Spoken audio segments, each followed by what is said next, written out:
Shalom, Horas, Bapak Ibu warga jemaat HKBP Kramat Jati, dan saudara-saudari terkasih dimanapun berada.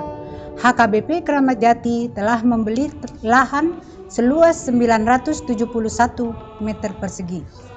Berkat rahmat Tuhan, didapat harga 13 miliar rupiah, belum termasuk pajak. Termin pertama atau DP dan termin kedua sudah dibayar sebesar 10 miliar rupiah. Termin ketiga atau pelunasan akan dibayar di bulan Maret 2026. Tujuan membeli lahan adalah 1. Penambahan ruang kelas sekolah minggu. 2. Membangun ruang ibadah sekolah minggu sekaligus menjadi serbaguna dan membangun ruangan lain sesuai kebutuhan. 3. Akses masuk keluar kompleks gereja menjadi 2 jalur. 4. Kapasitas parkir kendaraan bertambah.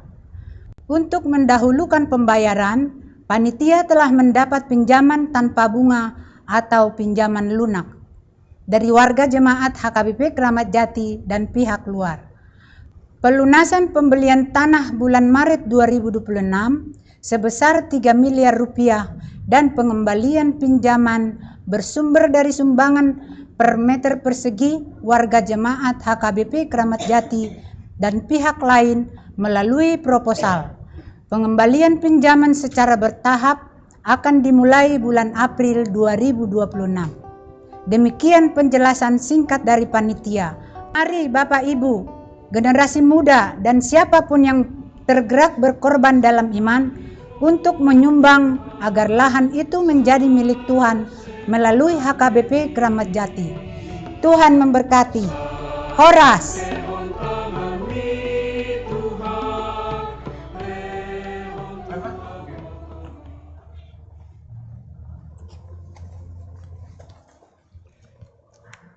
Shalom, selamat pagi untuk kita semua. Selamat berjumpa dengan saya, Pendeta Pontius, untuk renungan hari Sabtu ini, tanggal 6 Desember 2025. Kita berpantun dulu.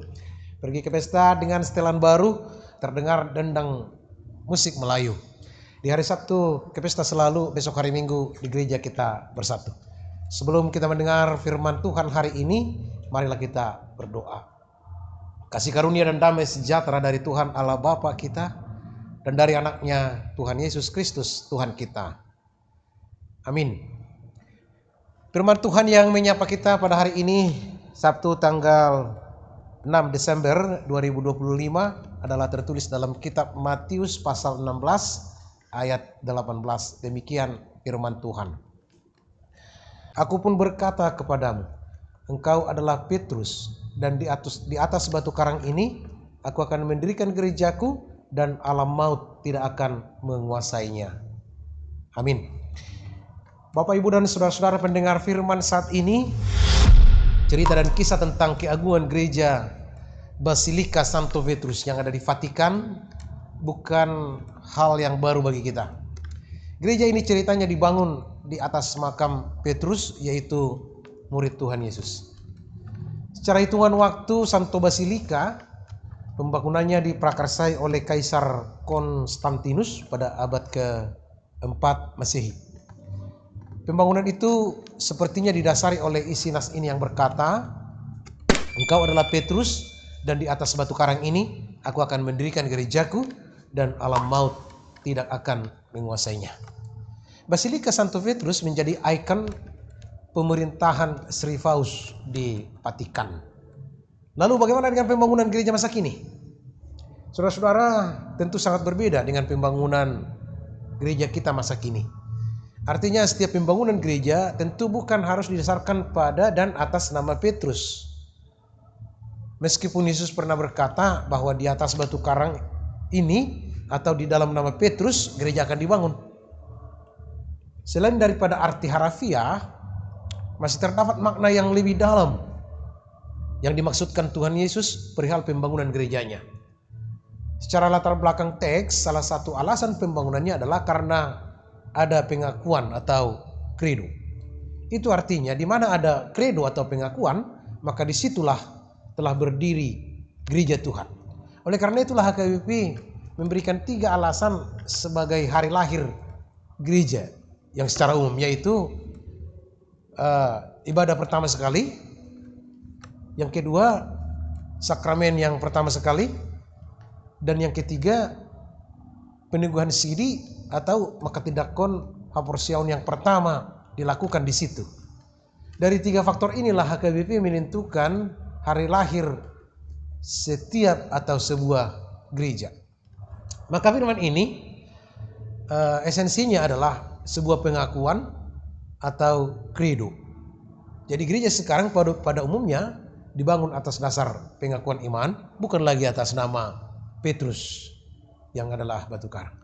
Bapak Ibu dan saudara-saudara pendengar firman saat ini, gereja yang sekarang bukan lagi dibangun atas nama Petrus, tetapi gereja sebagai tubuh Kristus yang dibangun atas iman orang yang percaya dan kebersamaan jemaat. Maka sama seperti khotbah pada hari Minggu yang lalu, bait suci yang dibangun Tuhan menjadi tempat berkumpulnya segala bangsa dan segala suku bangsa. Demikianlah hendaknya fungsi gereja zaman sekarang, yaitu menjadi tempat berkumpulnya umat dan tempat mengaduh seluruh pergumulan jemaat. Perlu kita tata kembali bahwa gereja bukanlah tempat hakim untuk memutuskan siapa yang masuk surga dan siapa yang tidak masuk surga. Tetapi gereja adalah kita ibaratkan sebagai rumah sakit yang menerima orang-orang yang terluka hatinya, yang perlu disembuhkan dan dipulihkan. Maka jangan biarkan gereja dikuasai oleh hanya kepentingan struktural.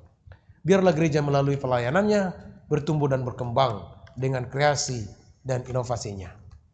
Saudara-saudara, mari tinggalkan pelayanan yang dalam bahasa Batak jogal-jogal, tapi mari menuju gereja yang humanis, akrab, dan penuh riang gembira.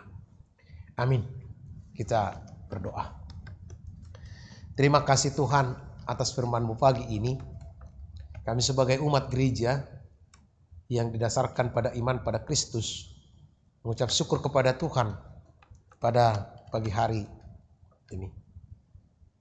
Ya Tuhan, kami berdoa buat seluruh kegiatan dan aktivitas jemaat-Mu yang percaya kepadamu,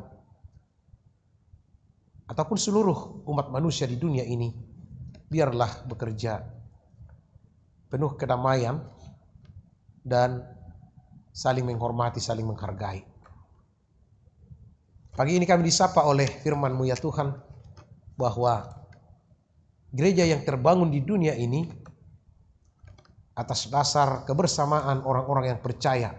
Oleh karena itu, di mana ada 2-3 orang berkumpul, di situ sudah ada gereja. Gereja yang terlihat dan yang tidak kelihatan. Bapak di Surabaya yang baik, kami berdoa buat seluruh jemaat-Mu. Kiranya Tuhan memberkati mereka dalam pekerjaan mereka. Terlebih kepada Bapak, Ibu, saudara kami yang kurang baik kesehatannya, kiranya Tuhan memberkati dan memulihkan mereka. Pagi ini juga kami menyampaikan doa kehadirat Tuhan. Kiranya Tuhan menguatkan saudara-saudara kami yang terdampak bencana alam yang ada di Sumatera Utara, di Aceh, dan Sumatera Barat. Kami mungkin tidak bisa ikut ambil bagian dalam penanganan itu, tapi kami memohon kepada Tuhan, kiranya Tuhan menguatkan hati saudara-saudara kami yang terdampak bencana itu. Dan biarlah Tuhan, negara kami semakin arif dan bijaksana, bahwa bumi ini diciptakan Tuhan adalah untuk dikuasai, bukan untuk dirusak umat manusia. Karena bumi ini untuk dikuasai sebagai tempat tinggal umat manusia dan ciptaan lainnya. Hendaklah para perambah hutan insaf akan keadaan yang sedang terjadi di 3 provinsi yang ada di Pulau Sumatera. Bapak Surabaya yang baik, kiranya Tuhan menolong kami besok pada Advent yang kedua, umat-Mu semakin berduyun-duyun datang menghadap Tuhan, di hadirat Tuhan di gereja masing-masing. Terima kasih Tuhan. Inilah doa kami hanya dalam nama Tuhan Yesus Kristus Tuhan kami. Amin.